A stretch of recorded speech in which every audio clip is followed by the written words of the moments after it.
श्रद्धेय डॉक्टर साहब हम सब के बीच हैं। हम सब का आज संध्या का परम सौभाग्य है कि हम आज उनको सुनेंगे कि आगे के समय के लिए उनका क्या विज़न है, वो क्या विचार कर रहे हैं। वो देश को लेकर के, संस्कृति को लेकर के, ना सिर्फ संस्कृति और देश को वरन विश्व को केंद्र में रखकर, अपने मानस में रखकर जो भविष्य की एक योजना गढ़ रहे हैं, उस योजना को आइए जानें, समझें, उनके विचारों से प्रेरणा लें। श्रद्धेय डॉक्टर साहब को आप सबकी ओर से करतल ध्वनि करते हुए सादर आमंत्रित करते हैं। ओम भूर्भुवः स्वः तत्सवितुर्वरेण्यं भर्गो देवस्य धीमहि धियो यो नः प्रचोदयात्। ओम गुरुर्ब्रह्मा गुरुर्विष्णु गुरुरेव महेश्वरः गुरुः साक्षात् परब्रह्म तस्मै श्री गुरुवे नमः। अखंडमंडलाकारं व्याप्तं येन चराचरं तत्पदं दर्शितं येन तस्मै श्री गुरुवे नमः। मातृवत् लालयित्री च पितृवत् मार्गदर्शिका नमोस्तु गुरुसत्तायै श्रद्धा प्रज्ञायुता च या श्रद्धा प्रज्ञायुता च। परम पूज्य गुरुदेव और परमन्य माता जी की सूक्ष्म उपस्थिति में यहाँ बैठे हैं हमारे सभी बड़े भाई, शांति कुंज के सभी कार्यकर्ता और आप सभी विभिन्न प्रांतों से, विभिन्न जोनों से आए हुए युवा शक्ति, शिक्षकगण जो शिक्षक गरिमा सत्र में आए हैं। आप दोनों को मिला करके आज मैं संबोधित कर रहा हूँ। आप दोनों का ग्रुप मिला हुआ है, दोनों के विषय अलग अलग थे पर दोनों को मिला करके एक मैं राष्ट्र की आराधना की ओर ले जाने वाला मंत्र आपको देना चाहता हूँ। आज सही अर्थों में कहा जाए तो आज की जो परिस्थितियां हैं उसमें लगभग वैसी परिस्थितियां हैं जैसी 47 के पहले थी। 1947 के पहले जब हम गुलाम थे, लगभग वैसी परिस्थितियां हैं। कुछ अच्छा हो रहा है, कोई अच्छा घट रहा है, परंतु उसके बावजूद भी हमें ऐसा लगता है कि हमें कुछ महापुरुषों को याद करना चाहिए। उन महापुरुषों के माध्यम से हमको अपने राष्ट्र देवता को याद करना चाहिए। पहले महापुरुष का नाम मैं लेता हूँ, स्वामी विवेकानंद। स्वामी विवेकानंद ने कहा कि देशवासियों, मेरे भाइयों बहनों, आने वाले 100 वर्ष तक तुम भूल जाओ कि तुम्हारा कोई देवी देवता है। आने वाले 100 वर्ष तक तुम्हारा एक ही देवी देवता है, एक ही राष्ट्र है, एक ही तुम्हारा जो आराध्य हो, उस आराध्य का नाम है राष्ट्र देवता। राष्ट्र देवता की पूजा करो, राष्ट्र देवता को घर घर पूजो और राष्ट्र को एक अखंड राष्ट्र बनाने का और ऐसा विकसित राष्ट्र बनाने का संकल्प लो। अगर तुम 200 साल तक ये करते हो तो देखते देखते देश तुम्हारा न जाने क्या से क्या कर दिखाएगा। और मित्रों, आपको मालूम है कि 1947 में देश आज़ाद हुआ। 1947 के बाद और किसने क्या किया हम उसकी समीक्षा नहीं कर रहे। हमारे परम पूज्य गुरुदेव ने ढेर सारे इतने आंदोलन आरंभ किए और उसके बाद उन्होंने गायत्री मंत्र को सबको सुलभ कराया, यज्ञ को जन जन के लिए, यज्ञीय जीवन जीने के लिए उनको प्रेरित किया। और उसी का परिणाम है कि आज हम कुछ ये कह सकते हैं कि आज़ादी के बाद अगर कोई उम्मीद कहीं झांकती दिखाई पड़ती है तो वो गायत्री परिवार के माध्यम से दिखाई पड़ती है। गायत्री परिवार उस काम को कर दिखा सकता है जिसका नाम है वास्तव में सही अर्थों में राष्ट्र की कुंडलिनी का जागरण। राष्ट्र की कुंडलिनी का जागरण यदि करना है तो हमें सबसे पहले अपने आप को पहचानना पड़ेगा और अपने उसमें उन महापुरुषों को जानना पड़ेगा जिन्होंने हमारे देश के लिए कुर्बानियाँ दी। मित्रों, मैं बहुत पहले नहीं जाता। मैं अभी कल परसों नरसों 3 दिन में बहुत सारे उद्बोधन दे के आ रहा हूँ। तो मैंने कृष्ण का भी दिया, राम का भी दिया, बुद्ध का भी दिया, मैंने और भी उद्बोधन में नाम रेफरेंस ली, पर उनको नहीं दूंगा। मैं आज आपको 500 साल पहले ले चलता हूँ। अभी 7 जून को हम लोगों ने महाराणा प्रताप की जयंती मनाई है। देश का एकमात्र राजा जो आजीवन अपराजित रहा और जिसके लिए एक मुग़ल साम्राज्य का, जिसको कहा जाता था कि वो अकबर द ग्रेट है, उस अकबर द ग्रेट से जिसने मोर्चा लिया और जिसने मोर्चा ले करके आखिरी तक मुकाबला किया और ये बता दिया असली भारतीय कौन होता है। असली भारतीय वो होता है जो कभी स्वाभिमानी होने के नाते अपना सिर नहीं झुकाएगा, कभी सिर नहीं झुकाएगा। उनके बारे में बताना चाहता हूँ। उनका 7 जून को जन्मदिन था, तो हमने जन्म दिवस मनाया चित्तौड़ में। चित्तौड़ में उनका जन्म हुआ था। अपनी जन्मभूमि को पराधीन देख करके बड़े दुखी थे, क्योंकि उनके ही रिश्तेदार सवाई मानसिंह जो अकबर के रिश्तेदार बन गए थे, और अकबर के रिश्तेदार बनने के बाद भी उन्होंने वहाँ पर जाने के बाद एक ही काम किया कि लड़ाई लड़ के जीत करके अकबर का दिल जीतने की कोशिश की। उन्होंने भारतवासियों का दिल जीतने की कोशिश नहीं की, उन्होंने अकबर का दिल जीतने की कोशिश की। तो उन्होंने क्या किया कि काबुल से लेकर के और कलकत्ता तक, जहाँ तक जितने भी शेरशाह सूरी मार्ग जिसको कहा है, जीटी रोड कहा जाता है जिसको, उस पूरे क्षेत्र के इलाकों के लोगों को जीता और वहाँ के इलाकों को जीत करके अकबर के चरणों में समर्पित किया। परंतु एक राजा ऐसा था जिसने मना कर दिया कि मैं अपने आप को समर्पित नहीं करूँगा। राजे रजवाड़े, राजस्थान के छोटे छोटे से रजवाड़े, उन सब ने अपने आप को समर्पित कर दिया कि भाई हमें क्या फ़र्क पड़ता है, हम तो वहाँ थोड़ा सा उनके दरबार में जाके सिर झुका के आ जाएंगे, बाकी फिर हमको पैसा अपना मिलता रहेगा लोगों से और हम अपना राज्य करेंगे। सुख आराम और ऐशो आराम की ये बेतहाशा इंतहा थी कि स्वयं महाराणा प्रताप के पिता, जिनकी टोटल मिला के 24 संतानें हुई, उनमें 25वीं संतान ये थे, 25वीं अंतिम संतान ये थे, और स्वयं वो उदयपुर जाके बैठ गए और अय्याशी प्रकृति के थे, ऐश विलास सुख विलास में जाना पसंद था, महल में रहना पसंद था। पर आप कल्पना कीजिए ये आदमी कौन सा संस्कार लेके आया था प्रताप, कि इसने महलों में रहने के बजाय जंगलों में रहना पसंद किया, और महलों में रहने के बजाय जंगलों में रहने के साथ साथ उसने अपने आप को महाराजा सम्राट अकबर जो उस समय कहा जाता था उसके हाथों सौंपा नहीं, पूरी तरह से अपने आप को आज़ाद रखा और आखिरी समय तक आज़ाद रहा। इसने युद्ध जो लड़ा है मित्रों, करीब 26-27 साल तक एकाकी छापामार युद्ध लड़ा है, और ये हमारे लिए एक स्वाभिमान की लड़ाई। ये जो मैं कहानी सुना रहा हूँ, स्वाभिमान वर्सेस एनक्रोचमेंट। अगर कोई आपके ऊपर आक्रमण करता है, आक्रांता है, तो उससे युद्ध करो, उसके सामने झुको मत। ये एक संदेश देता है, झुको मत, अनीति के सामने झुको मत, असत्य के सामने झुको मत, छल के सामने झुको मत, मुकाबला करो।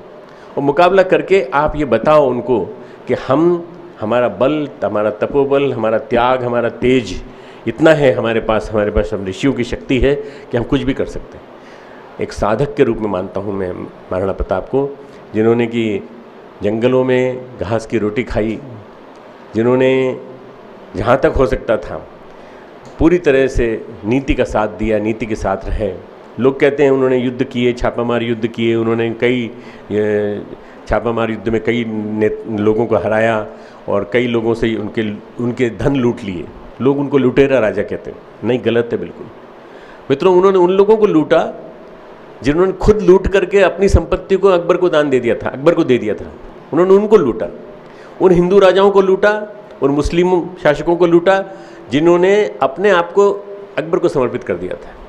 अकबर इतना बड़ा राजा, आप कल्पना कीजिए कि भारत का वो कोना जहाँ श्याम देश जुड़ा हुआ है उससे, वहाँ से लेकर के और बलूचिस्तान, अफगानिस्तान तक पूरा राज्य जिसका फैला हुआ हो, वो केवल 150-200 माइल में फैले हुए मेवाड़ राज्य से क्यों इतना परेशान था? अहंकार इतना चुभता है, बार बार चुभता है कि ये मेरे सामने झुका क्यों नहीं। कई बार कुछ लोगों को लगता है कि इसने मेरे को प्रणाम क्यों नहीं किया, ये मेरे सामने कार्य करता है, मेरे तो बाद आया है, मैं जो बहुत पहले से शांति कुंज में जुड़ा हूँ, मिशन में जुड़ा हूँ, ये मेरे को प्रणाम क्यों नहीं कर रहा है। प्रणाम न करना उसका आपको बुरा लगता रहता है, परंतु ये अहंकार अकबर का कि इसको जीतना है, किसी हालत में जीतना है। उसने मान सिंह को बुलाया और मान सिंह को बुला के कहा कि तुझे किसी हालत में जीतना है। तो उसने कहा मैं आपका काम करके दिखा दूंगा। पर मैं काम करने में, दिखाने में जो पसीना आया है मान सिंह को, मान सिंह का रिश्तेदार और ऐसा राजा जिसको हर तरह के युद्ध की प्रवीणता प्राप्त थी, ऐसा राजा जो हर तरह की प्रतिकूलताओं में रहने का आदी था और जिसने अपने पिता के ऐश्वर्य को भी नकार करके, सब कुछ नकार करके अपनी पत्नी और अपने बच्चों के उनके साथ मिला, उनको बहुत बढ़िया साथ मिला। कुछ ऐसे साथी भी मिले जो मुगलों के वंश के थे, कुछ ऐसे पठान थे जो उनके साथ थे। कई बार लोग इसको हिंदू वर्सेस मुस्लिम कर देते हैं। चित्तौड़ में करने की कोशिश की थी, एक मेरे साथ वक्ता थे उन्होंने, तो फिर मुझे बोलना पड़ा उसके बाद चित्तौड़ के कार्यक्रम में 7 तारीख को कि नहीं, हिंदू वर्सेस मुस्लिम नहीं था, यह आक्रांता विरुद्ध स्वाभिमानी, युद्ध था, आक्रांता वर्सेस स्वाभिमानी, इन दोनों के बीच में युद्ध था। एक स्वाभिमानी आदमी लड़ सकता है और लड़ के अपने आप को दिखा सकता है कि हमारे संस्कृति और देश से तुम क्यों खिलवाड़ करना चाहते हो। अकबर ने कोशिश बहुत की कि किसी तरह से मैं भारतीय संस्कृति के साथ मेल मिलाप करके मुग़ल साम्राज्य की स्थापना ऐसे कर दूं कि आने वाले 1000 वर्षों तक मुग़ल साम्राज्य यहाँ बना रहे। उसकी कोशिश ये थी। तो मित्रों, उस कोशिश को नाकाम करने में सबसे बड़ा रोल जो है अगर मानते हैं तो महाराणा प्रताप का मानते हैं। महाराणा प्रताप को वास्तव में राष्ट्र योद्धा, राष्ट्रवीर और राष्ट्र सैनिक, मतलब बाकी तो हम तो नहीं कह सकते कि उनको उसके भारत रत्न की उपाधि दी जाए। भारत बहुत छोटा है। ये तो मित्रों इतनी बड़ी शक्ति थी कि इनकी कहानी सुनाता हूँ छोटी सी, आपको पता चलेगा कि कितनी बड़ी गरिमा थी इनकी। एक भारत के उपराष्ट्रपति दौरे पे गए वियतनाम, और वियतनाम में जब गए तो वियतनाम में जाकर के उन्होंने एक स्मारक देखा। उस स्मारक के बारे में पूछा, इसके बारे में बताएंगे किन की स्मृति में बनाया गया है? बोले आप अपने राजा को भी नहीं पहचानते? आपके ही राजा के यहाँ, आपके ही यहाँ के राजा की स्मृति में बनाया गया। बोले कैसे? बोले आप हमारा इतिहास जानते हैं? नहीं जानते तो सुन लीजिए। हमने अमेरिका को टिकने नहीं दिया है। अमेरिका से हम निरंतर युद्ध करते रहे, अमेरिका से हम लड़ते रहे, हमने छापामार युद्ध किया, हम खेतों में भाग जाते थे, उनके आक्रमण करते थे। उनके पास बहुत सारे आयुध थे, बहुत सारे अस्त्र थे, बहुत सारी शक्ति थी, बहुत पैसा था, पर वो हमसे जीत नहीं पाए। अंततः उन्होंने अपने बल को खोया और अंततः उनको भागना पड़ा वियतनाम से जो भाग के वो गए हैं मित्रों, उन्होंने उनसे कहा, जो वियतनाम से जो भाग के गए हैं, वियतनाम को जीत नहीं पाए अमेरिकन्स, उसका एक मूलभूत कारण ये है कि उसमें हमारे पीछे एक प्रेरणा का स्रोत भारत का एक महाराणा था जिसका नाम है महाराणा प्रताप सिंह। अब बताइए कैसे ये बात वियतनाम जैसी जगह में पहुंच गई। तो उन्होंने कहा हमारे यहाँ के राजा गए थे, हमारे यहाँ के प्रधानमंत्री गए थे, और उन्होंने जाते ही वहाँ जाकर के वहाँ के राष्ट्रपति से मुलाकात की, राजेंद्र प्रसाद से मुलाकात की, और मुलाकात करने के बाद उनसे पूछा कि मुझे किस जगह जाना चाहिए जहाँ की भूमि से मैं प्रेरणा ले सकूँ। तो उन्होंने कहा आपको महाराणा प्रताप की भूमि हल्दी घाटी में जाना चाहिए। मैं हल्दी घाटी गया और हल्दी घाटी से मिट्टी लेकर के आया। उन्होंने बताया कि मैं हल्दी घाटी से मिट्टी लेके आया और मिट्टी ला करके मैंने यहाँ स्थापना कर दी, और उसके बाद से जब से ये स्मारक बना है, आज तो स्मारक का बदलावा स्वरूप है, तो हमने छोटा स्मारक बनाया था, और उस स्मारक से इतनी प्रेरणा मिली कि हमने आज तक कभी हार नहीं मानी किसी भी महाशक्ति से। मित्रों, हमको भी यही मानना पड़ेगा कि हमें अपने स्वाभिमान को जिंदा रखना है, किसी भी हालत में अपने स्वाभिमान को जाने नहीं देना है। आज का युवा नशे के सामने अपने आप को खड़ा कर देता है, नशे के सामने टिक जाता है, और नशे के सामने कहता है कि मैं तेरे बिना नहीं रह पाऊँगा। नशा, दुर्व्यसन, तरह तरह की और भी कई तरह की बातें ऐसी हैं जिसके माध्यम से हमारा युवा जो है वो कितनी गलत दिशाओं में जा रहा है आज का। उनको समझने की ज़रूरत है कि हम सबको महाराणा प्रताप से कुछ सीख लेना चाहिए। न उन्होंने शराब पी जीवन में कभी, न उन्होंने धूम्रपान किया कभी जीवन भर। उन्होंने केवल एक प्रकार से रण क्षेत्र में युद्ध करते करते अपना जीवन काट दिया। 1540 में जन्मे, और 1540 में जन्म लेने के बाद 1610 में उन्होंने अपना शरीर छोड़ा। मतलब शरीर छोड़ा तो पूरा का पूरा शरीर उनका छलनी था, पर इसके बावजूद भी उनके शरीर में कहीं भी किसी भी तरह की ताकत की कमी नहीं थी। 200 किलो का एक शिरस्त्राण पहन के चलते थे, वो हेलमेट जैसा होता है पूरा शिरस्त्राण, 200 किलो का, उसका आप उठा भी नहीं सकते, 4-5 लोग मिलकर उठा सकते हैं। उसको एक व्यक्ति अकेला उठा करके अपनी छाती पे पहनता था, और जब उनकी तलवार बोलती थी, मानसिंह को मारने का उनका लक्ष्य था कि मानसिंह ने सबसे बड़ा षड्यंत्र किया इस देश के साथ। मानसिंह को मारने के लिए युद्ध जब चालू हुआ, हल्दी घाटी का युद्ध बड़ा खतरनाक युद्ध माना जाता है, और युद्ध जितने भी मिलिट्री कॉम्बैट सिखाए जाते हैं उसमें हल्दी घाटी के युद्ध को जरूर सिखाया जाता है। जहाँ भी मैं अभी military college of engineering Pune में लेक्चर देने गया था, वहाँ मुझे बताया गया कि हल्दी घाटी के हमने सब चित्र लगा रखे हैं, हम अपने कॉलेज के कैडेट्स को सिखाते हैं कि देखो कैसे युद्ध किया जाता है, छापामार युद्ध। उस युद्ध में, छापामार युद्ध के माध्यम से उनको ऐसा ट्रैप कर लिया कि चारों तरफ से कि उनकी सेना 2 लाख से ज़्यादा सेना उनकी मारी गई, और ये लोग थे 20,000 केवल। 20,000 सैनिक 2 लाख की सेना को मार दिया। फिर और सेना भेजी अकबर ने कि मैं और सैनिकों को भेजता हूँ। फिर और सैनिक आए, उसके बाद भी युद्ध चलता रहा। तब महाराणा ने कहा कि अब सबसे अच्छा सही समय यह है कि इसके बाद अगर इनके सेनापति को मार दिया जाए तो उसके बाद इनका बल खत्म हो जाएगा। मानसिंह उनका रिश्तेदार था, इसके बावजूद भी वो गए। चेतक ने जाकर के पूरे अपने दोनों पाँव उसके हाथी के ऊपर लगा दिए, और उसका सिर जो है उनके हाथी के जो सिर के सामने जो कीलें लगी हुई वो होती हैं, उन कीलों में लग गया। इसके बावजूद भी जब भाला फेंका राणा ने तो वो उसको लगा, महावत को लगा। महावत को भाला लगते ही हाथी पीछे भागा और हाथी के पीछे भागते ही वो नीचे गिरा। उसको दूसरे सैनिकों ने उठा के ले गए और वहाँ से भाग गया वो, मानसिंह भाग गया। महाराणा वहाँ से निकल आए, निकल करके भागे और विभिन्न स्थानों पर घूमते रहे छापामार युद्ध के दौरान।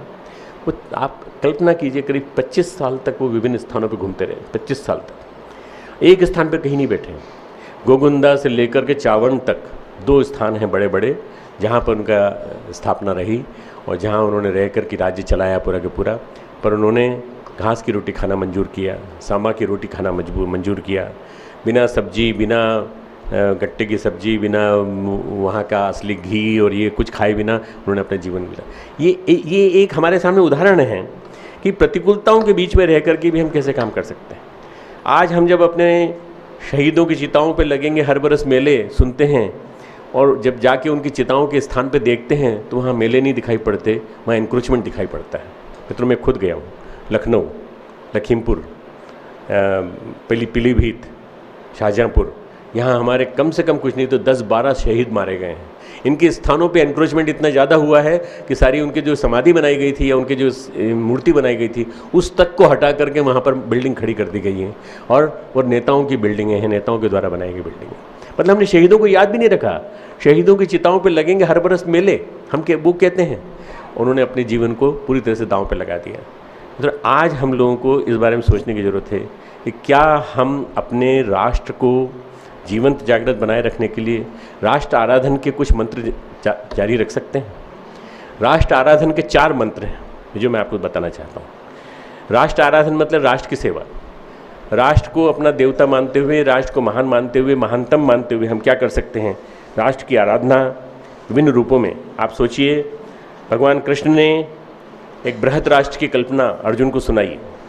अर्जुन घबरा गया, उसने सोचा, मैं तो सोच रहा था कि थोड़ा सा युद्ध है, छोटा सा युद्ध है, खत्म हो जाएगा, परंतु यहाँ तो दादाजी खड़े हैं और यहाँ तो मेरे वो खड़े हैं, कुलगुरु खड़े हैं, यहाँ तो मेरे दीक्षा गुरु खड़े हैं और मेरे भीष्म पितामह खड़े हैं, मैं कैसे करूँगा। तो एकदम स्ट्रेस में आ गया, स्ट्रेस में आके एकदम डिप्रेशन में चला गया। पहले अध्याय में। दूसरे अध्याय में वो जैसे देखता है बीच में खड़ा हुआ तो भगवान कृष्ण से कहता है, न मैं योद्ध स्थिति में मन नहीं, मैं ऐसा मानता हूँ मैं युद्ध नहीं करूँगा। भगवान कृष्ण उसको लताड़ लगाते हैं। भगवान कृष्ण कहते हैं, कुतस्त्वा कश्मलम विदम विस्मय समुपस्थितम अनार्यजुष्टम अस्वर्गम अकीर्तिकरम। अर्जुन, तेरे मन में ये मोह कहाँ से आ गया, असमय का, ये असमंजस कहाँ से आ गया कि युद्ध नहीं करना चाहिए।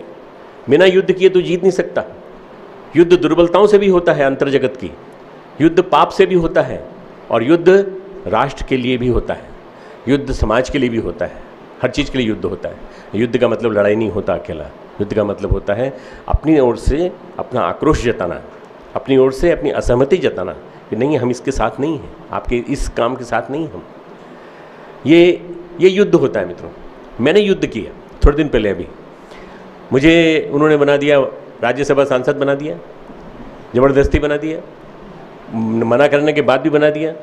और उसके बाद मैंने जब मना कर दिया और सब कुछ कर दिया तो तरह तरह की बातें आने लगी कि अरे आप बन जाते तो आपको तो मंत्रिमंडल में लेने वाले थे मोदी जी। मैंने कहा हमारा प्रधानमंत्री तो एक ही है और वो है परम पूज्य गुरुदेव, इसलिए दूसरे प्रधानमंत्री के अंडर में काम नहीं कर सकते, हमें नहीं जाना। ये युद्ध है, ये अंतर जगत से युद्ध है। आपको कीर्ति मिलने वाली हो, यश मिलने वाला हो, पैसा मिलने वाला हो और भारत रत्न मिलने वाला हो तो भी आप झुकिए मत, समझौता मत करिए, ये युद्ध है। तो अर्जुन से कहते हैं, कुतस्त्वा कश्मलमिदम, कहाँ से आ गई तेरे अंदर ये, तो कीर्ति को प्राप्त नहीं होगा तो नरक को जाएगा। अगला श्लोक बोलते हैं, क्लैव्यम मां संगम पार्थ, क्लीवता को छोड़, नपुंसकता को छोड़।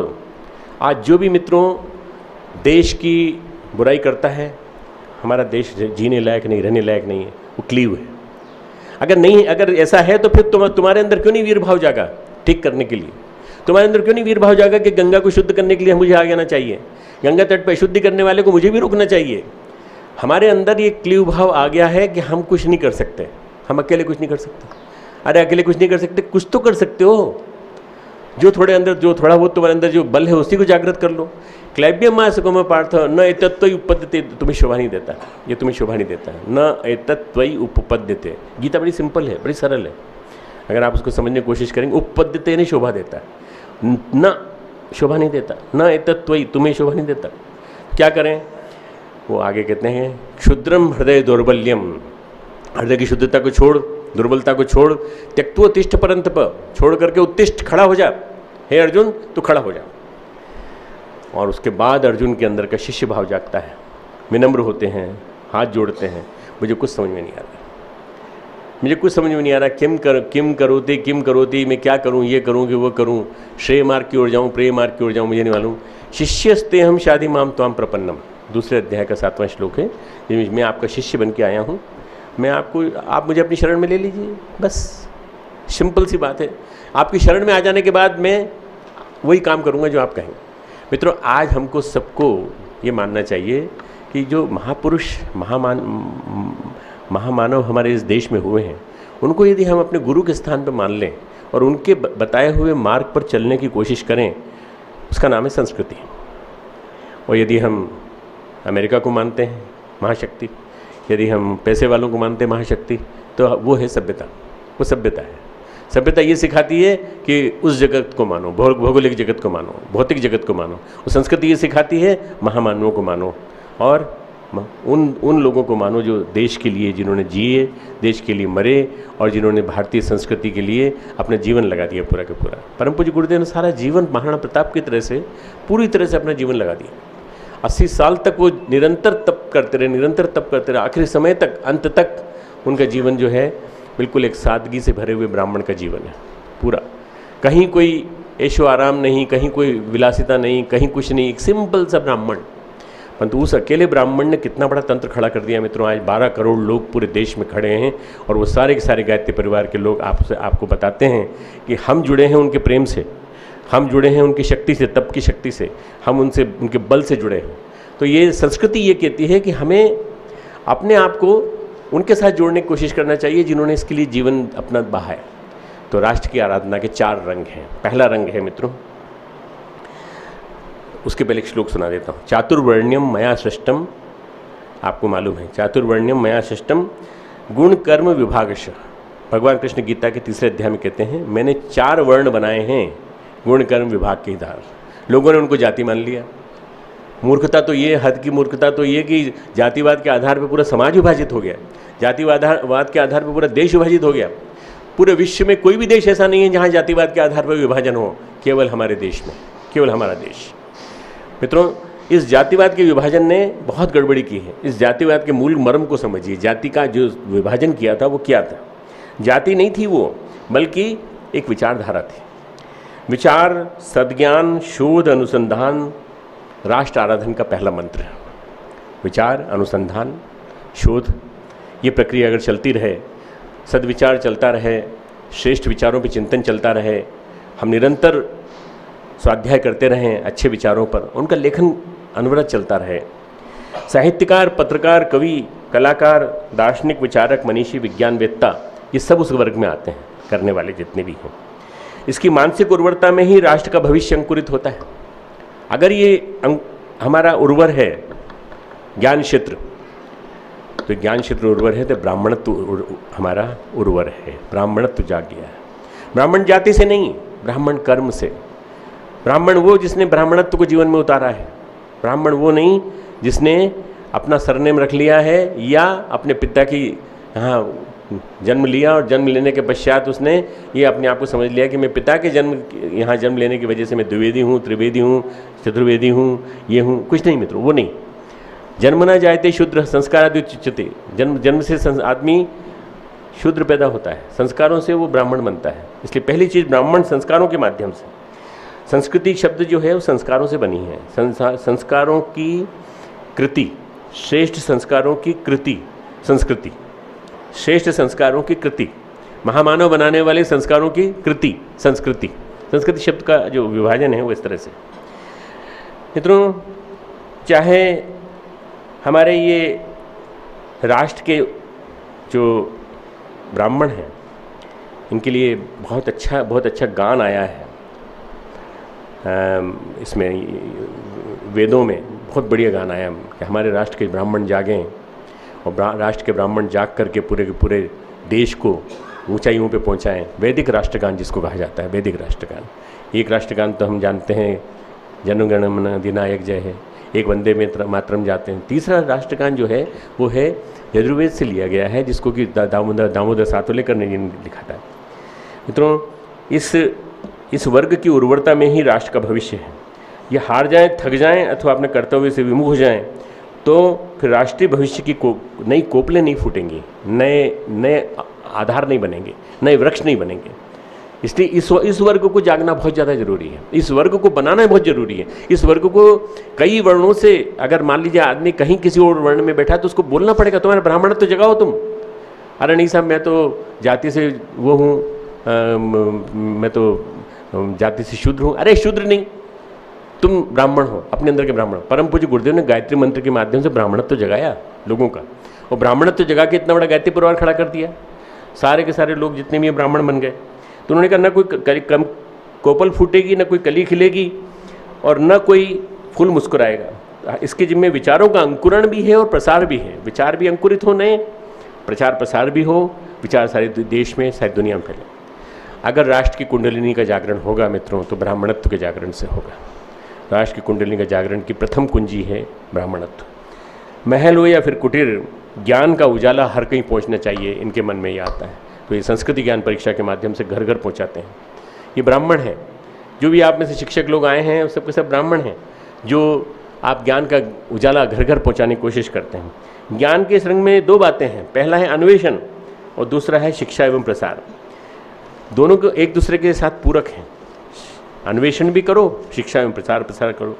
राष्ट्रीय जीवन के ये ज्ञान तंतु हैं, राष्ट्रीय जीवन के पूरी तरह से सेंसरी रिसेप्टर्स जिनको कहा जाता है। इस स्नायु जाल से ही राष्ट्रीय चेतना प्रवाहित होगी। मैं तो थोड़ा टफ बोल रहा हूँ मैं, क्योंकि कुंडलिनी शक्ति का नाम है। कुंडलिनी शक्ति स्नायु जाल से निकलती है पूरी की पूरी। इसके बिना रुके, बिना थके क्रियाशील रहना ही कुंडलिनी जागरण है। इसकी तनिक सा विराम हो गया इसमें, जैसे मस्तिष्क रुक जाए, स्नायु संस्थान में विराम आ जाए तो आदमी चला जाता है, इस संसार से चला जाता है। हमें जब तक जिंदा रहें तब तक अपने स्नायु संस्थान को, अपने ब्राह्मणत्व को, अपने ब्रह्म जगत को और अपने कुंडलिनी क्षेत्र को, इसको जगाए रखना। इस ज्ञान का दूसरा रंग है मित्रों प्रतिरोधक बल, रेजिस्टेंस पावर, इम्यूनिटी। आपके अंदर वो रेजिस्टेंस पावर होना चाहिए। आपको कई तरह के वेग सताएंगे, काम का वेग सताएगा, क्रोध का वेग सताएगा, अहंकार का वेग सताएगा, पद का वेग सताएगा। उस वेग से आप कैसे जूझते हैं, उसको जूझने का नाम है क्षत्रियत्व। आपके अंदर का क्षत्रियत्व जागेगा तो आप किसी प्रलोभन में नहीं आएंगे। जैसे महाराणा प्रताप नहीं आए प्रलोभन में, ऐसे आप भी प्रलोभन में नहीं आएंगे। कोशिश करिए अपने प्रतिरोधक बल को बढ़ाने का। व्यवस्था, प्रशासन, सैन्य क्षमताएं सब इसी में आती हैं। प्रतिरोधक क्षमता में आने वाली तनिक सी कमी राष्ट्र को रोगी बना सकती है। जिस राष्ट्र के पास प्रतिरोधक बल जितना है वो उतना ही समर्थ और गौरवशाली बनता है। जिसके पास प्रतिरोधक बल कम है वो जर्जर हो जाता है। मैं तो कई बार मैं कहता हूँ कि पाकिस्तान, भारत और बांग्लादेश एक हो जाएंगे, तो मैं इसलिए नहीं कहता हूँ कि मैं कोई भविष्यवक्ता हूँ। मैं इसलिए कहता हूँ कि मैं उस गुरु सत्ता के नज़दीक बैठ कर के मैंने सारी बातें सुनी हैं। उन्होंने कहा पाकिस्तान के पास कोई प्रतिरोधक क्षमता नहीं है, पाकिस्तान पूरी तरह जर्जर हो चुका है, बांग्लादेश पूरी तरह जर्जर हो चुका है। तो टूट के जाएंगे कहाँ ये भारत में मिलेंगे, और भारत इनको अपने साथ ले लेगा तो एक विराट भारत खड़ा होगा, और उस विराट भारत का नाम होगा बृहत्तर भारत। तो क्या होगा साहब, हमारे ये मुसलमान हमारे यहाँ जाएंगे। आप मत मानिए ना मुसलमान, हम सबको ब्राह्मण बना देंगे, सबको ब्राह्मण बना देंगे। और ब्राह्मण बनाने के बाद फिर कोई दिक्कत ही नहीं किसी प्रकार की। इसलिए पहला रंग बहुत महत्वपूर्ण था। दूसरा रंग है प्रतिरोधक क्षमता। भ्रष्टाचार के कीटाणु, विषाणु इसे रोगी बनाते हैं। इस हमारे शरीर को, हमारे इस राष्ट्र रूपी शरीर को रोगी बनाते हैं। हमें इनसे लड़ना पड़ेगा। रोगी देह हो या फिर राष्ट्र, किसी भी एक धक्के से वो ढह जाता है। इसलिए हमें प्रतिरोधक क्षमता के प्रति जिम्मेदार बनना पड़ेगा। राष्ट्र आराधन का तीसरा रंग है समृद्धि, ऐश्वर्य, पैसा, वैश्यत्व का जागरण, वैश्यत्व का जागरण। राष्ट्रीय जीवन में इसका स्थान शिराओं और धमनियों का है। राष्ट्रीय चेतना के पोषण की जिम्मेदारी इन्हीं की है। व्यावसायिक प्रतिष्ठान बने, जुड़े रहने पर निश्चित रूप से राष्ट्र ऊंचा उठेगा।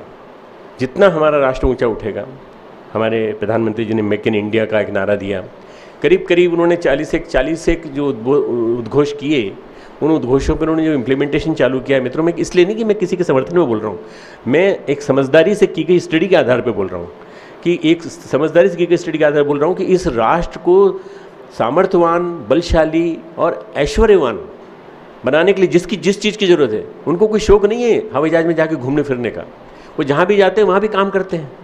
और आप कल्पना कीजिए कि वो नहीं, बल्कि उनके सारे नेताजी और जितने मंत्री हैं, जितने सारे वो सब करते हैं। मैं अगर वहाँ जाता और उनके साथ मुझे काम करने का मौका मिलता तो मुझे बहुत ही अच्छा लगता। पर मैंने उनसे भी बड़ी शक्ति के साथ काम किया। मैंने मतलब उनके साथ 12 साल जीवन बिताया है, परम पूज्य गुरुदेव के साथ। तो फिर उसके बाद मुझे ऐसा लगा कि बाहर से रह करके जितना काम हम लोग करके दिखा सकते हैं गायत्री परिवार वाले, वो और कोई संस्था नहीं दिखा सकती, इसलिए हम लोग करके दिखाएंगे। ये जो तीसरा बल है मित्रों, ये आदमी राष्ट्र को भव्य बनाता है और महलों से लेकर के दरिद्र की कुटिया तक पोषण पहुंचाता है। पोषण के अभाव में राष्ट्र कमज़ोर होता है। पोषण पहुंचना बहुत जरूरी है। इस क्षेत्र में होने वाली मनमानियाँ, चालाकियाँ, दुर्व्यसंधियाँ राष्ट्र को कुपोषित बनाती हैं। तो राष्ट्र का पोषण बहुत ज़्यादा जरूरी है और राष्ट्र के पोषण की दृष्टि लिए हमें वैश्यत्व का जागरण करना पड़ेगा। और कुपोषित राष्ट्र के पास न तो प्रतिरोधक बल होता है और पोषित राष्ट्र के पास प्रतिरोधक बल होता है। प्रतिरोधक बल का मतलब होता है रेजिस्टेंस। डॉक्टर आपको कहता है ना कि भाई कुछ खाते पीते नहीं हो, टॉनिक लो, चलो टॉनिक लो, तुम्हारा पोषण होगा तो तब तुम्हारे पास बीमारियाँ नहीं आएंगी। बीमारियाँ क्यों परेशान करती हैं? क्योंकि हमारी इम्यूनिटी कम है। इस राष्ट्र की इम्यूनिटी मजबूत करने के लिए हमें पोषण देना पड़ेगा और वो पोषण आएगा हमारा कृषि के माध्यम से, हमारा कारखानों के माध्यम से, हमारा विभिन्न प्रकार के छोटे छोटे से स्वावलोकम जो हम लोगों ने खड़े किए हैं, स्वावलंबी तंत्र जो हैं, लोक सेवी तंत्र खड़े किए हैं, उनके माध्यम से, छोटे छोटे गृह उद्योगों के माध्यम से, गौ केंद्रित अर्थव्यवस्था के माध्यम से, ये सारे इन सब चीज़ों के माध्यम से हमारा देश समृद्ध बनेगा, संपन्न बनेगा। और इस राष्ट्र को संपन्न बनाने के लिए जिस चीज़ की ज़रूरत है वो सबसे बड़ी यही है मित्रों। राष्ट्र आराधन का चौथा रंग है मित्रों, जो बहुत महत्वपूर्ण है, वह है श्रमशीलता, शूद्रत्व का जागरण।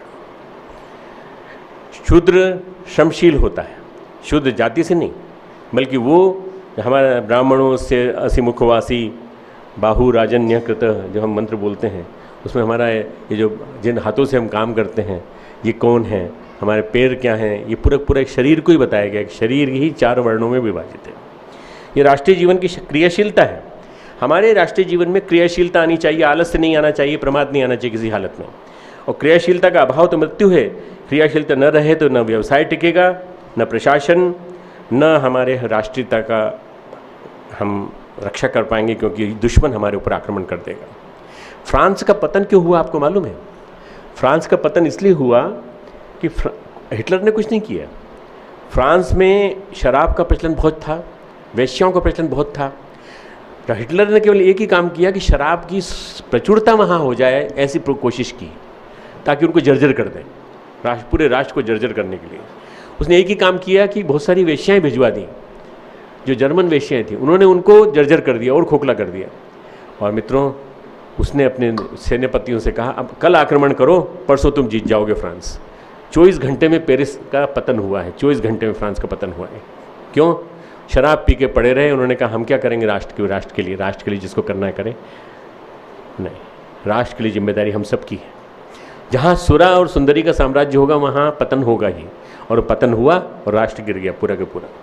राष्ट्र आराधन के में क्रियाशीलता न रहे तो व्यवसाय टिकेगा, न प्रशासन, और ज्ञान की और बल की सब धाराएं टूट जाएंगी, समाप्त हो जाएंगी। इसलिए हमारे इस चौथे बल को बहुत महत्वपूर्ण मानना चाहिए।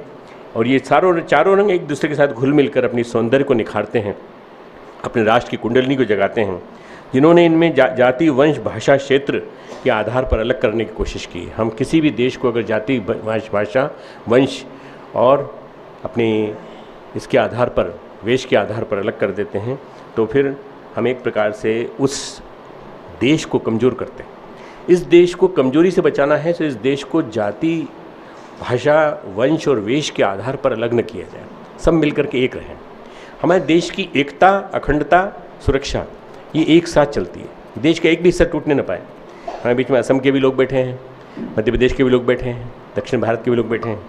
इन सबको ये मान के चलना चाहिए कि हम सबको मिलजुल करके एक शरीर के रूप में रहना है, पूरे देश को एक शरीर के रूप में रहना है, और इस शरीर को कोई नुकसान न पहुंचाने पाए। किसी भी तरह का अलगाव अपंगता को जन्म देगा, और ये अपंगता अगर बनेगी तो राष्ट्र आराधन के लिए तत्पर होने के लिए हमें फिर आह्वान करना पड़ेगा। मित्रों, ये आह्वान बहुत विशेष परिस्थितियों में किया जा रहा है। 2016 से लेकर 2026 तक 10 साल तक का समय बड़ा विशेष। इन 10 सालों में यदि हमने साधना कर ली, इन 10 सालों में राष्ट्र आराधना कर ली, इन 10 सालों में यदि अपने शक्ति को अपने पहचान लिया और पहचान करके यदि हम ऊंचा उठते चले गए, मैं आपको बताता हूँ मित्रों, आने वाले 250-300 वर्ष तक आप पूरी तरह से मान करके चलिए कि हमारे राष्ट्र का उत्कर्ष ऊपर ही ऊपर होता चला जाएगा। श्रेय किसी को भी मिले, पर उसमें भूमिका गायत्री परिवार की होगी, भूमिका हमारी होगी। हम सब मिलजुल करके उसको निभाएंगे। हम अपनी स्थिति को परखें और जानें, कोशिश करें कि हम कहाँ हैं, क्या कर सकते हैं, कितना कर सकते हैं, कैसे कर सकते हैं। ये आपके ऊपर है कि आप कैसे कर सकते हैं। मित्रों, हम लोग कई बार कंफ्यूज हो जाते हैं 2 शब्दों से, सभ्यता और संस्कृति। सभ्यता एटिकेट्स है जो आपके बच्चों को सिखाते हैं हम। बच्चों, तुमको किसी ने अगर चॉकलेट दी तो तुरंत बोलो थैंक यू वेरी मच, तुरंत बोलो। ये क्या है? ये एटिकेट। अगर तुम जाते हो अपनी ड्रेस पहन करके, हाफ पैंट और शर्ट पहन के जाते हो, और तुमको कोई कहता है बहुत ही बढ़िया, बहुत अच्छा बच्चा है, बहुत अच्छी तरह सज्जित होकर के आया है, तो तुरंत बोलो thank you sir, thank you. ये हमको अंग्रेजों ने सिखाया आकर के। पहले नहीं आता था हमको, पहले हम लोग को आता नहीं था, हम तो गंवार थे पहले। कहाँ हमको कहाँ पढ़ाई लिखाई होती नहीं थी। हम लोग गुरुकुलों में पढ़े हुए लोग हैं, हम लोग वहाँ से निकले हुए लोग हैं जहाँ से हमारे गुरु हमको सिखाते थे कि बेटा तुमको अपने बल को पहचानना चाहिए। आत्मे हूँ आत्मनो बंधु आत्मे रूपो आत्मन, बहिरंग के से ज़्यादा अंतरंग को ध्यान दो। आत्मे हूँ आत्मनो बंधु, मन ही मन का मित्र है, मन ही मन का शत्रु है। उद्धरेद आत्मना आत्मानम नात्मनम अवसादेत। अपना उद्धार स्वयं करो, नोबडी विल हेल्प यू। कोई आपकी मदद के लिए आगे नहीं आएगा। अगर आप किसी के भरोसे बने रहे, किसी शंकर जी के, किसी महादेव जी के, किसी बाबा जी के, किसी महामंडलेश्वर जी के, किसी के भरोसे बने रहे तो कुछ नहीं होने वाला, कुछ नहीं होने वाला। किसी भूत के, किसी प्रेत के, किसी जिन्न के, तो कुछ नहीं होने वाला। आप अपने बल को पहचानिए, आत्मानम विद्धि, अपने आप को जानने की कोशिश करिए। राष्ट्र आराधन सबसे पहले चालू होता है आत्मानम विद्धि से, अपने आप को जानने से, अपने आप को, अपने बल को पहचानने से कि आपके अंदर कितना बल भरा पड़ा है। उस बल को यदि आपने पहचान लिया और अपने उस बल को जगा लिया, तो आप ये मान करके चलिए कि उसके बाद आपके अंदर जो शक्ति का जागरण होगा, वो शक्ति आपकी अंदर से बाहर तक ऐसी तरंगे फैलेगी कि आप देखते रह जाएंगे अपने बारे में कि मैं इतना भी कुछ करके दिखा सकता हूँ। चाहे वो एक 11वीं-12वीं में पढ़ने वाला लड़का हो, वो परसेंटेज लाता है तो आप खुश हो जाते हैं, परंतु आप ये नहीं देखते उसके अंदर तेजस्विता है, प्रतिभा है, वो किसी और क्षेत्र में भी जा सकता है। उसको उस क्षेत्र में भेजिए, हमारे यहाँ भेज दीजिए, कार्यकर्ता बना देंगे उसको। हम कार्यकर्ता बना के जब क्षेत्रों में भेजेंगे तो वो इतना तेजस्वी बनेगा कि वो देखते देखते नहीं साहब वो डॉक्टर नहीं बन पाया, इंजीनियर नहीं बन पाया। कितने बनाओगे? 80 लाख इंजीनियर बेकार हैं, 80 लाख इंजीनियर इस देश में बेकार। और कम से कम 10 लाख डॉक्टर ऐसे हैं जो लोगों को रोज़ मार रहे हैं, लोगों को रोज़ मार रहे हैं नियमित रूप से, क्योंकि उनको सिखाया नहीं गया, पढ़ाई नहीं, उनको मारना ही सिखाया गया, उनको पढ़ाई नहीं कभी उन्होंने। ऐसे नकली डॉक्टर और नकली इंजीनियर तैयार करने के बजाय यदि आप अपने बच्चों को हमें सौंप दें, यदि आप उनको कार्यकर्ता बना दें, तो हम उनको कार्यकर्ताओं को प्रशिक्षित करके प्रमाणित एक प्रभावी नागरिक बना देंगे। और फिर उसके बाद देखिएगा कि उनका बल कितना होता है, वो किस तरह से प्रभावशाली रूप में बोलते हुए युवा शक्ति को आगे बढ़ाते हुए चलेंगे। तो युवा शक्ति मित्रों बहुत ज़्यादा शक्ति उसके पास है, आपके पास है। आप कर सकते हैं, उनको प्रेरित कर सकते हैं। आप में से जितने लोग यहाँ आए हैं, जो चाहे हमारे युवा सत्र में आए हों और चाहे संस्कृति मंडल के सत्र में आए हों, संस्कृति परीक्षा के सत्र में आए हों, आपके पास वो शक्ति है। आप लोगों के अंदर वो शक्ति जागृत कर सकते हैं, आप इंजेक्शन लगा सकते हैं उनको, और आप ये कह सकते हैं कि आप जागिए और जगाइए देश को। मित्रों, हमारे मन में वो सपना पैदा होना चाहिए जो कभी पैदा होता था श्री महर्षि अरविंद के। महर्षि अरविंद कहते थे, मैं पागल हूँ, मेरे 3 पागलपन है। पहला पागलपन तो ये, मैं इसी जन्म में मुक्ति प्राप्त कर लूँगा, पहला पागलपन। दूसरा पागलपन मेरा ये कि मैं ये मानता हूँ कि ये देश मेरे आँखों के सामने आज़ाद होगा और देश की शक्ति बढ़ कर के, देश सोया हुआ शक्ति जगेगा और बढ़ेगा। तीसरा पागलपन ये देश नहीं, भूमि का खंड नहीं बल्कि मेरी माँ है। और मेरी माँ को मैं जब माँ के रूप में देखता हूँ तो उस माँ को मैं किसी हालत में पददलित स्थिति में देखना नहीं चाहता।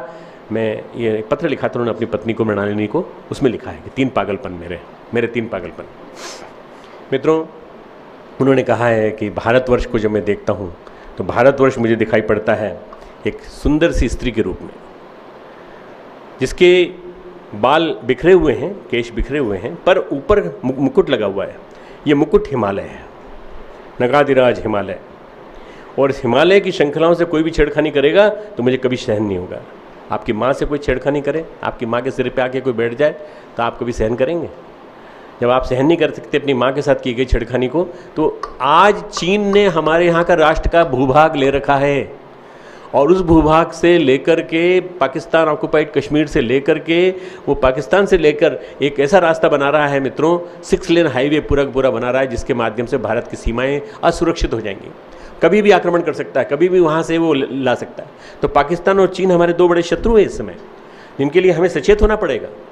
अरे साहब, आप क्या बात सिखा रहे हैं हमको, ये तो हम सब जानते हैं इस बात को, परंतु हम कैसे कर सकते हैं? आपको नहीं करना है, जागरूकता पैदा करना है। आपको जन जन के बीच में जागरूकता पैदा करना है कि हमारे देश की सीमाएं सुरक्षित रहनी चाहिए। तो श्री अरविंद कहते हैं नगाधिराज हिमालय, और इनके जो केश हैं वो लटाएं जो जाती हैं पूरी दाएं कंधे पे जाती हैं तो वहाँ तक पहुँच जाती हैं, पंजाब तक, बलूचिस्तान तक, अफ़गानिस्तान तक, और बाएं वाले कंधे पे जाती हैं तो वो टच करती हुई जाती हैं आसाम, बंगाल, और उसको टच करती हुई श्याम देश तक जाती हैं। मैं एक विराट एक माता के रूप में देखता हूँ, जिनका नक्शिक सौंदर्य बहुत अप्रतिम है, अद्भुत है, बहुत सुंदर है। मेरी माँ बड़ी सुंदर है। उसके जो दो स्तन हैं उसके, वो विंध्याचल पर्वत की चट्टान के रूप में है। उसकी कटी जो है, उसका जो कमर जो है, उस कटी के रूप में मैं देखता हूँ एक बहुत सुंदर एक बहती हुई नदी, जिसका नाम है जैन यज्ञोपवीत के रूप में गंगा, और कटी वस्त्र के रूप में मैं देखता हूँ नर्मदा। और उनके दोनों जंघाओं को देखता हूँ तो बाईं जंघा मुझे ईस्ट, जो आपने सुना होगा हमारे देश को समुद्र की तरफ से 2 पहाड़ों ने घेर रखा है, ईस्टर्न और वेस्टर्न। जिन घाटों पे शिवाजी राव ने युद्ध किया था, वेस्टर्न घाट, और ईस्टर्न घाट जो है ये भी हिमालय से लगा, ये भी समुद्र से लगा हुआ है। तो बोले ये दोनों जंघाएँ हैं उसकी माँ की जंघाएँ हैं। माँ के पैर जो हैं उनको 3 सागर मिलकर के चूमते हैं और पखारते हैं। जिस माँ के पाँव पखारता हो, 3 समुद्र आके पखारता हो, ऐसी माँ किसी देश में नहीं हो सकती। ऐसी माँ विश्व में किसी देश में नहीं है। ये केवल भारतवर्ष की महिमा अपरंपार है। ऐसे भारतवर्ष को मैं प्रणाम करता हूँ। नित्य सुबह से लेकर शाम तक मैं माँ के रूप में देखता हूँ। इस माँ की किसी भी रूप में अवमानना न हो, कोई भी इसको छेड़ न पाए, कोई भी इसकी छेड़खानी न कर पाए। और मित्रों, वास्तव में अगर आप सुनना चाहिए, सुनाना चाहता हूँ आपको, बहुत सुंदर कविता है। कविता को गद्य का रूप दिया है। भारत जमीन का टुकड़ा नहीं, जीता जागता साम्राज्य है, राष्ट्र पुरुष है। भारत जमीन का टुकड़ा नहीं, जीता जागता राष्ट्र पुरुष है। हिमालय इसका मस्तक है, गौरी शंकर इसकी शिखा है। कश्मीर किरीट है, पंजाब और बंगाल 2 विशाल कंधे हैं। वही बात जो श्री अरविंद ने कही है। विंध्याचल कटी है, नर्मदा गर्गनी है, पूर्वी और पश्चिमी घाट 2 विशाल जंघाएँ हैं। कन्याकुमारी इसके चरण हैं, सागर इसके पग पखारता है। पावस के काले काले मेघ इसके कुंतल केश हैं। चांद और सूरज इसकी आरती उतारते हैं। कल्पना कीजिए, कितनी कल्पना सुंदर की है इसने। चांद और सूरज इसकी आरती उतारते हैं। ये वंदन की भूमि है, अभिनंदन की भूमि है, यह तर्पण की भूमि है, यह अर्पण की भूमि है। ये वंदन की भूमि है, अभिनंदन की भूमि है, यह तर्पण की भूमि है, यह अर्पण की भूमि है। इसका कंकर कंकर शंकर है, इसका बिंदु बिंदु गंगाजल है। हम जिएंगे तो इसके लिए और मरेंगे तो इसके लिए। अगर ये इस कविता का भाव हमारे अंदर आ जाए मित्रों, तो वास्तव में सही अर्थों में भारत की सही भक्ति हमारे अंदर आ जाएगी। भारत भक्त केवल वही नहीं होता जो नेताजी बनकर के टोपी पहन के सैल्यूट करता है राष्ट्र के झंडे को हर 26 जनवरी 15 अगस्त को। हर भारत भक्त, हर व्यक्ति भारत भक्त है जो भारत को टूटने से बचा रहा है। भारत के 4 जो मैंने पक्ष बताए, इन 5 पक्षों को मजबूत कर रहा है और राष्ट्र की आराधना के द्वारा माध्यम से उनको मजबूत बना रहा है, बलवान बना रहा है। मित्रों, ऐसे भारत के लिए हमें सबके उठ के खड़ा होना चाहिए और राष्ट्र की आराधना में निरत होना चाहिए। खूब खूब मंगल कामनाएं आपके लिए, खूब खूब आशीर्वाद।